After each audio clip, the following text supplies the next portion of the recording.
No huelen a pólvora. Los 4 disparos de un Velodog suenan a chasquidos metálicos en el silencio de una casa que es en realidad un laboratorio. Madrid, 9 de junio del año 1933. Aurora Rodríguez Carballeira no está matando a su hija, está retirando del mercado un producto defectuoso. Su obra maestra ha empezado a pensar por sí misma, y eso, en el universo de Aurora, es una declaración de guerra que solo puede terminar en la calle Galileo, esquina con Fernández de los Ríos.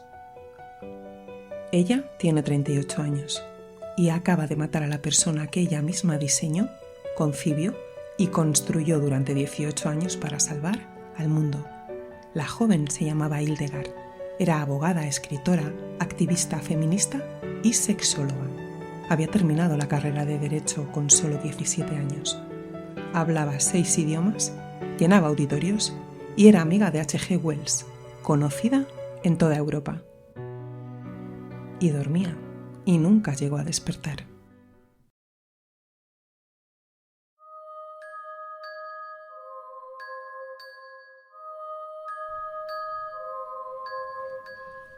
Atención, delirantes, lo que vais a escuchar no es ficción, aunque quizás desearás que lo sea. Soy Macarena Naranjo Agraz y aquí, en Crónica Delirio, exploramos los misterios reales que la historia intenta olvidar. Desapariciones sin rastro, crímenes imposibles, sectas ocultas y delirios humanos que dejaron huella. Ponte cómodo, pero no demasiado. Comenzamos.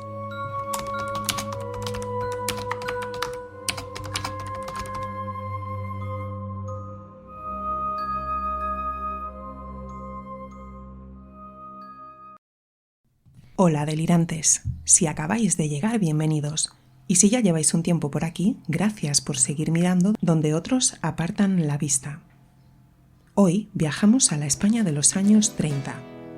A una casa donde una niña aprendió a leer antes que a jugar, a una madre que creyó que podía fabricar al ser humano perfecto, y a una hija que durante un tiempo pareció demostrar que quizá tenía razón. Esta es una historia real, la de Hildegard Rodríguez, una joven prodigio capaz de hablar varios idiomas, escribir ensayos políticos siendo adolescente y convertirse, con apenas 18, en una de las mentes más brillantes y mediáticas de su época. Pero esta historia no empieza con un crimen, empieza mucho antes. Empieza el día que una mujer decidió que una hija no debía nacer para ser amada, sino para cumplir un proyecto. Y quizá ahí está la parte más incómoda de todo este caso. ¿Por qué? Porque solemos mirar este caso como una tragedia aislada, como el delirio particular de una madre obsesiva. Pero si miramos más de cerca descubrimos algo mucho más inquietante. Una sociedad obsesionada con la perfección, con el control, con moldear cuerpos, ideas y futuros, hasta convertir a las personas en símbolos, antes incluso de que puedan decidir quiénes quieren ser. Este episodio habla de personas reales, de manipulación psicológica, de presión ideológica y de una relación materno-filial tan extrema que terminó convirtiéndose en uno de los casos más perturbadores de la historia española. Lo vamos a contar desde el rigor, separando hechos documentados de interpretaciones. Y también desde la pregunta que atraviesa toda esta historia. ¿Qué ocurre cuando alguien intenta crear a un ser humano perfecto y olvida que sigue siendo humano? Ponte cómodo, ajusta tus auriculares, porque esta historia es de las que duelen. Comenzamos.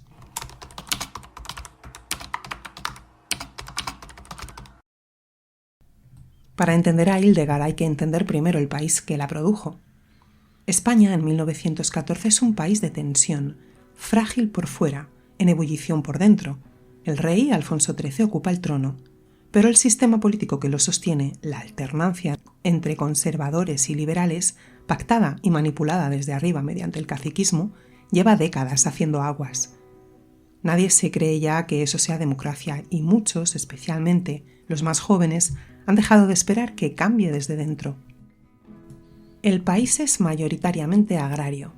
Hay una élite pequeña y muy rica, y una mayoría de campesinos muy empobrecidos, de obreros industriales en Cataluña y el País Vasco, de mineros en Asturias que trabajan en condiciones durísimas y que han empezado a organizarse. El PSOE crece, los sindicatos UGT, CNT ganan afiliados, las huelgas se multiplican y los nacionalismos periféricos emergen. El país está cambiando, aunque el sistema se resiste. 1 de cada 2 personas no sabe leer. El 50% de analfabetismo. En ese contexto, la educación no es solo una cuestión pedagógica, es una cuestión política. Quien sabe leer puede acceder a las ideas, puede organizarse, puede votar. Y para los sectores más progresistas de aquella España, la educación de las mujeres era el campo de batalla más importante de todos. Porque las mujeres, en 1914, no existen legalmente como sujetos autónomos. Necesitan el permiso del marido para trabajar, para viajar, para firmar un contrato. La violencia doméstica no es un delito tipificado en ese momento. El divorcio no existe. El aborto está penado. La sexualidad femenina es un tabú del que no se habla en voz alta, salvo para regularla o controlarla. En este contexto, el feminismo español de los años 10 y 20 es un movimiento minoritario, valiente y absolutamente consciente de que está nadando contracorriente. Las mujeres que lo forman, Clara Campoamor, Victoria Kent, Margarita Nelken, vienen de tradiciones distintas, tienen ideas distintas, pero comparten la convicción de que algo tiene que romperse para que algo pueda crecer. Y en ese mismo año, en ese mismo país, en Madrid, una mujer llamada Aurora Rodríguez Carballeira está ejecutando el plan más radical y más perturbador de toda su vida. Está a punto de concebir a Hildegard.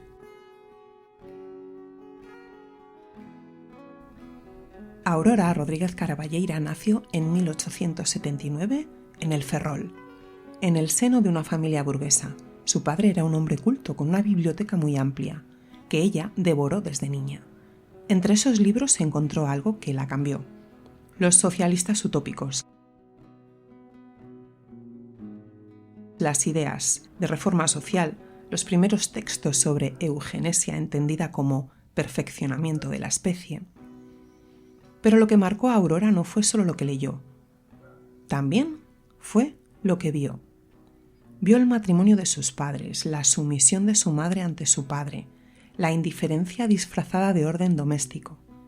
Vio también, según las crónicas de la época, cómo en el despacho de abogados de su padre llegó una mujer que quería separarse de su marido, y su padre le advirtió: si te separas perderás la custodia de tu hija. Aquella mujer lloró. Aurora tenía pocos años cuando vio aquello, pero lo guardó y tomó una decisión que definiría el resto de su vida. Ningún hombre la dominaría. Nunca. Y si alguna vez había un hombre en su vida, sería ella quien lo usara, y no al revés. Hubo un primer experimento antes de Hildegard. Su hermana Josefa tuvo un hijo fuera del matrimonio. El rumor decía que del amante de su propia madre, y lo dejó en Ferrol. Aurora, que entonces tenía 15 años, se hizo cargo del niño. Lo llamaban Pepito Arriola. Tenía un talento musical extraordinario. Con 3 años tocaba el piano como si llevara décadas haciéndolo. Aurora lo vio, lo educó, lo cultivó, puso sus manos sobre las suyas en el teclado y le enseñó todo lo que pudo. En 1899 la madre biológica volvió y se llevó al niño a Madrid. Con el paso del tiempo, Pepito Arriola se convertiría en el Mozart español, deslumbrando en conciertos por toda Europa, y Aurora se quedó con las manos vacías y una certeza grabada a fuego: si alguna vez tenía otra oportunidad, nadie se la arrebataría.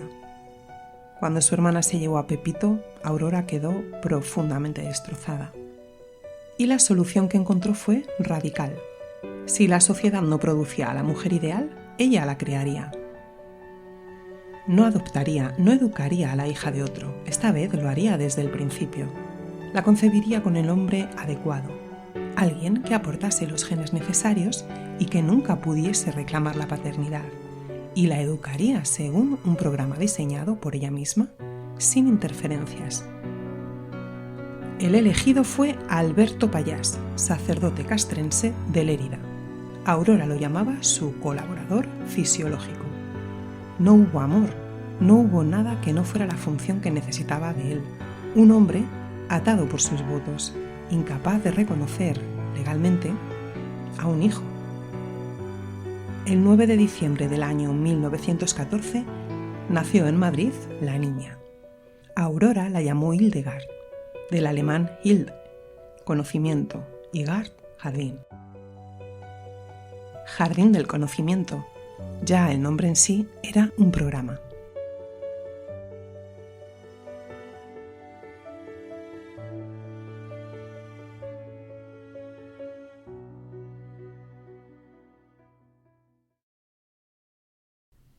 Desde el primer día, Hildegard no fue una niña, fue un proyecto. Aurora no dejó nada al azar. No había juegos, no había cuentos, no había tiempo libre. Cada hora estaba planificada, cada libro elegido, cada conversación dirigida. La niña dormía las horas necesarias para el desarrollo cerebral. Comería lo que favoreciese su rendimiento intelectual y no tendría amigas que le distrajeran de lo que realmente importaba. El plan funcionó de una manera que incluso Aurora debió de encontrar desconcertante.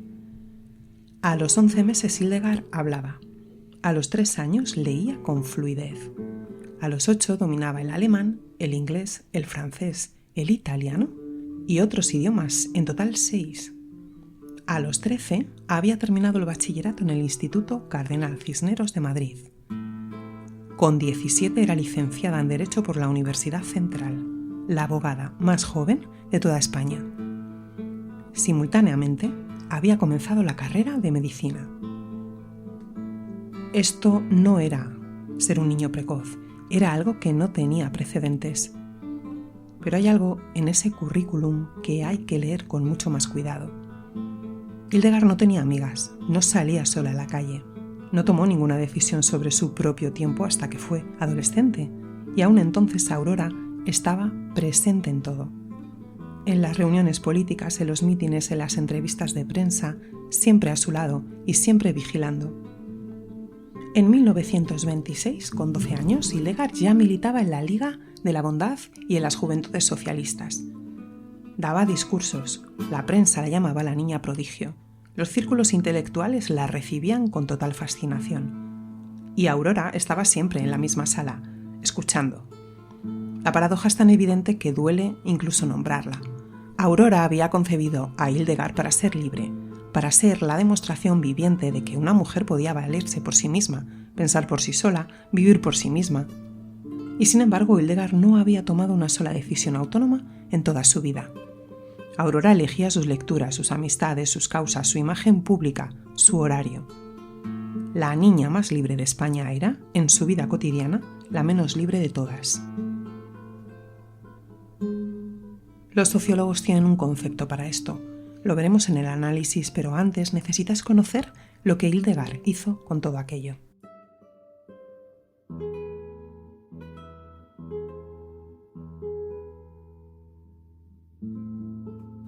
Cuando la Segunda República se proclamó en abril de 1931, Hildegard tenía 16 años y España tenía por primera vez en décadas algo que parecía un horizonte. Las reformas llegaban en cascada. El gobierno de Azaña impulsaba cambios en educación, en el ejército, en las estructuras agrarias. Las mujeres estaban a punto de conquistar el sufragio. Clara Campoamor lo defendía en el Congreso en octubre de ese mismo año con un discurso que la historia no olvidaría. La prensa era libre, los sindicatos potentes, los partidos de izquierda estaban esperanzados. Y Hildegard ya era conocida por toda España.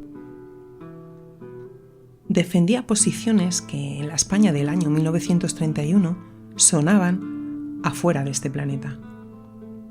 En su obra más difundida, El problema eugénico, planteaba con sistemática precisión igualdad política, económica y social entre hombres y mujeres, derecho al divorcio libre, despenalización de la homosexualidad, lucha contra la prostitución, educación sexual obligatoria desde la infancia y control de la natalidad.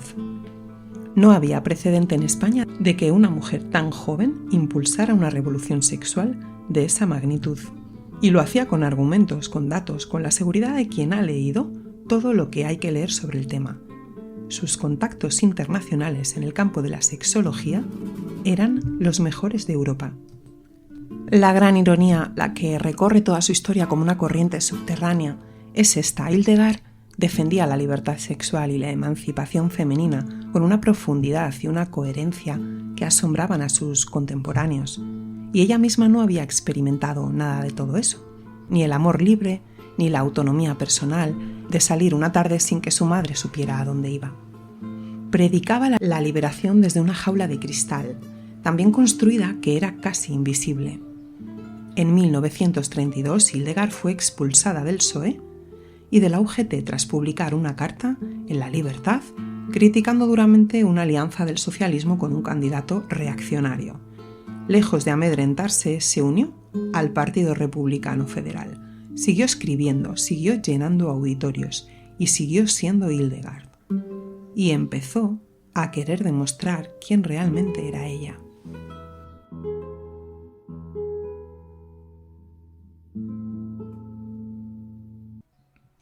Hay dos nombres que explican el final de esta historia.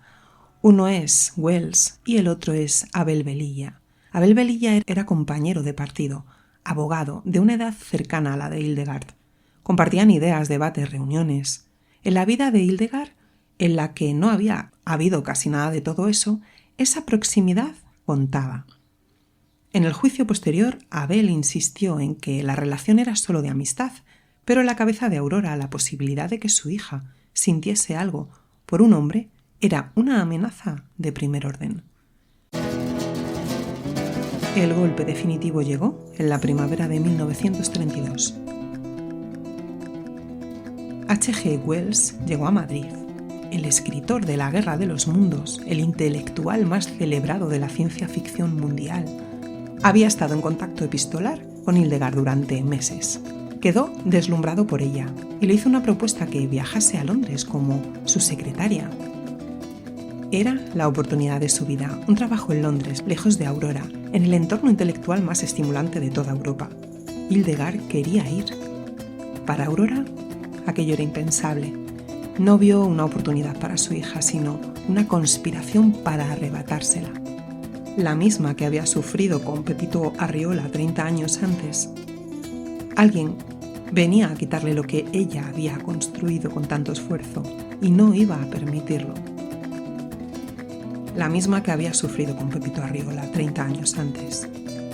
Alguien venía ahora a quitarle lo que ella había construido con tanto esfuerzo y no iba a permitirlo.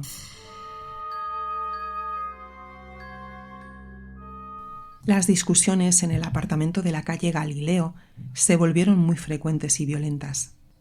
Hildegard empujaba hacia la independencia. Aurora tiraba hacia el control. Una tensión que llevaba años acumulándose encontraba por fin su forma más explícita. La noche del 8 de junio de 1933 tuvieron un altercado fuerte. Las dos se fueron a dormir, pero solo una despertó.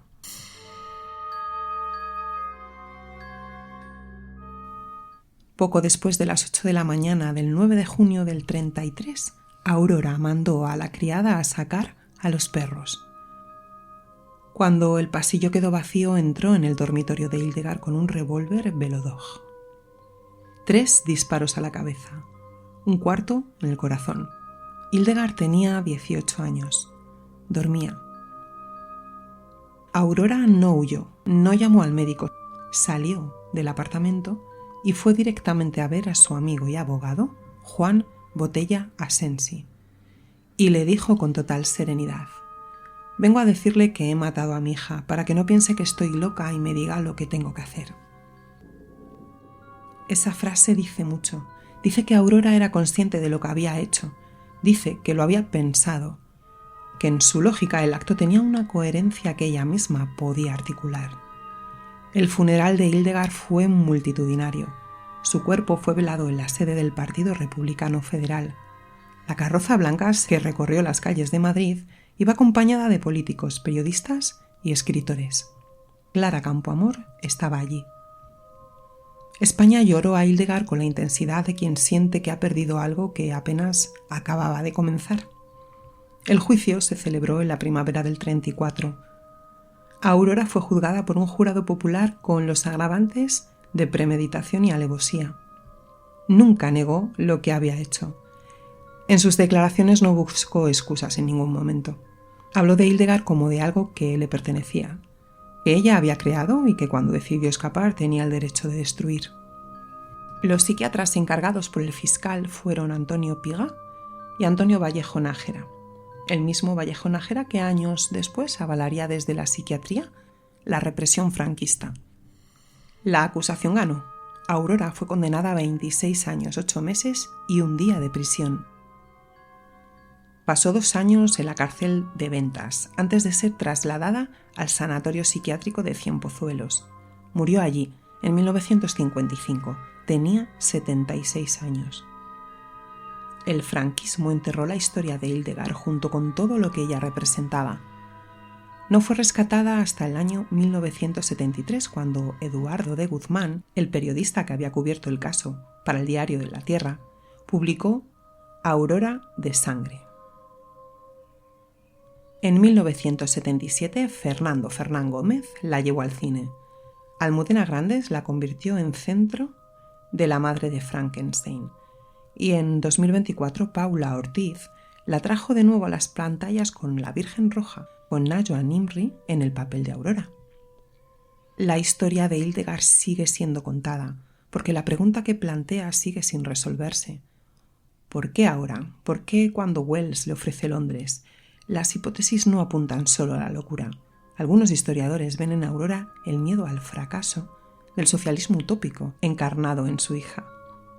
Si Hildegard se iba con un hombre, si sentía deseo, el experimento de la mujer nueva moría. Aurora prefirió una Hildegard muerta y perfecta a una Hildegard viva e impura. El crimen fue, en su mente, el último acto de edición de su obra.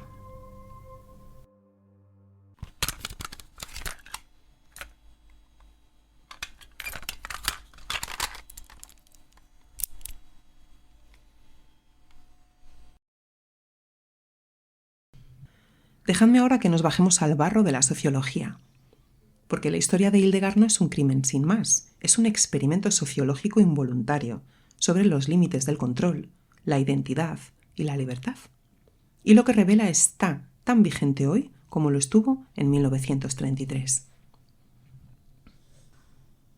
El sociólogo Erving Goffman describió a mediados del siglo XX el concepto de institución total.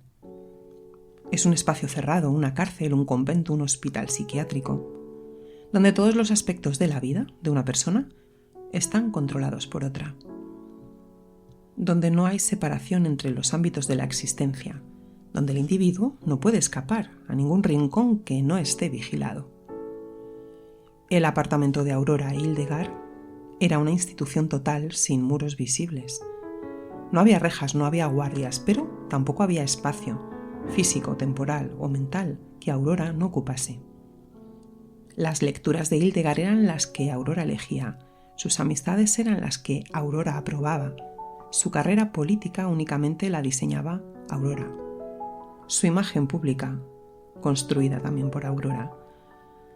Goffman también escribió sobre la mortificación del yo, que es el proceso por el cual las instituciones totales destruyen sistemáticamente la identidad previa del individuo para reemplazarla por la que la institución necesita.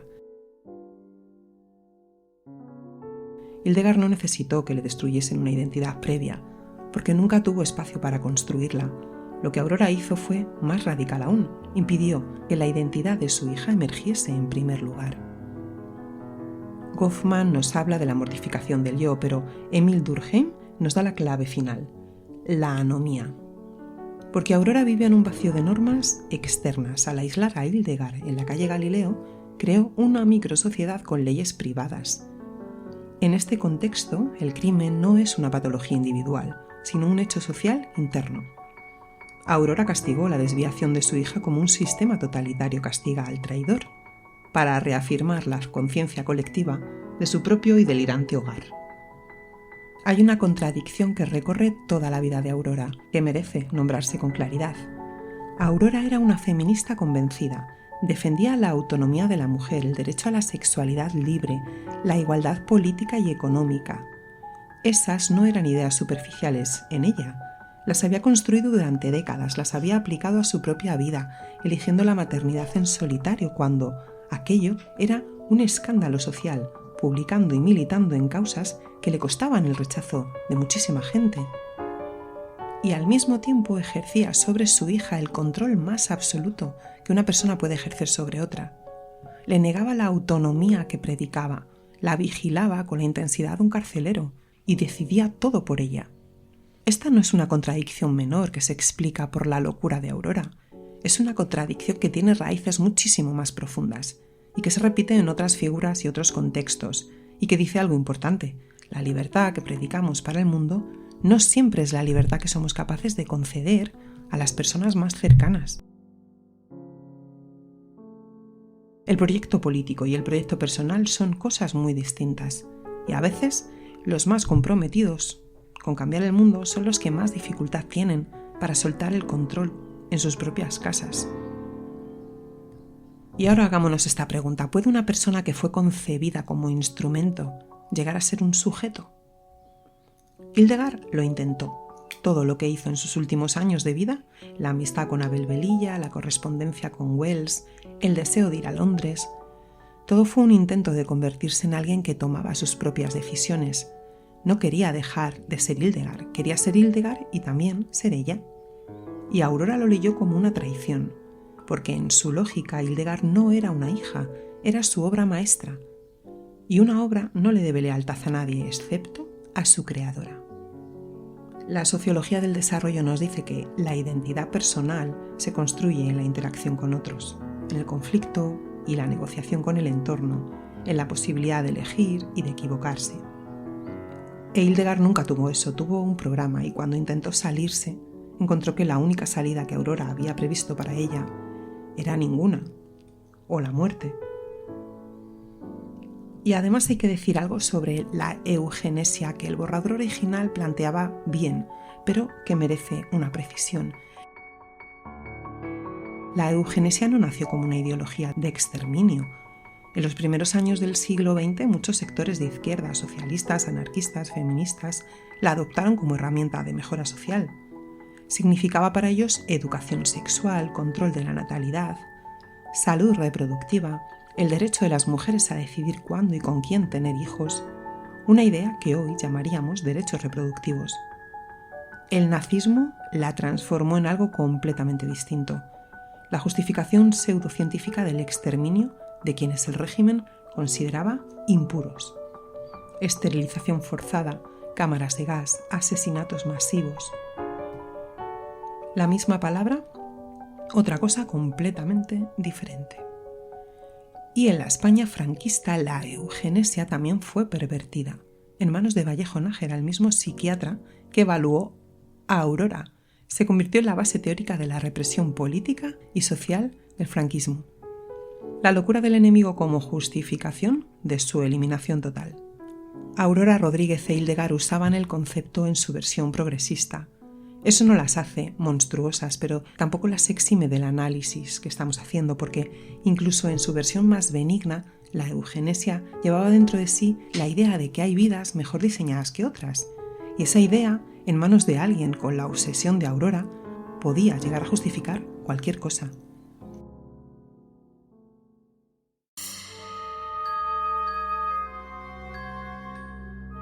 El 9 de junio de 1933 murió asesinada en Madrid una joven de 18 años que había escrito más de 12 libros, hablaba 6 idiomas, era abogada, había empezado a estudiar medicina. La mató su madre, que la amaba, que la había creado cuando David de Miguel Ángel, y que cuando Hildegard quiso ser alguien, además de lo que su madre había diseñado, no supo cómo sostenerlo.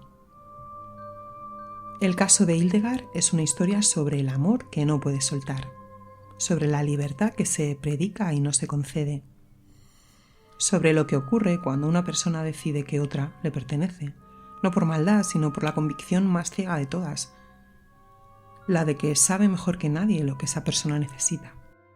El franquismo enterró a Hildegard junto con todo lo que ella representaba. Su obra quedó silenciada durante décadas, pero la historia de una mujer que luchó por la libertad sexual y la igualdad de género en la España de los años 30 y que murió precisamente porque quiso ser libre, es demasiado incómoda para quedarse enterrada para siempre. Hildegard no fue asesinada por odio, sino por un exceso de diseño. Es la tragedia de quien nace siendo el sueño de otro. Hoy, en un mundo obsesionado con el rendimiento y la construcción de la identidad desde la cuna, la Virgen Roja nos mira desde el año 1933 para recordarnos que la libertad no se planifica.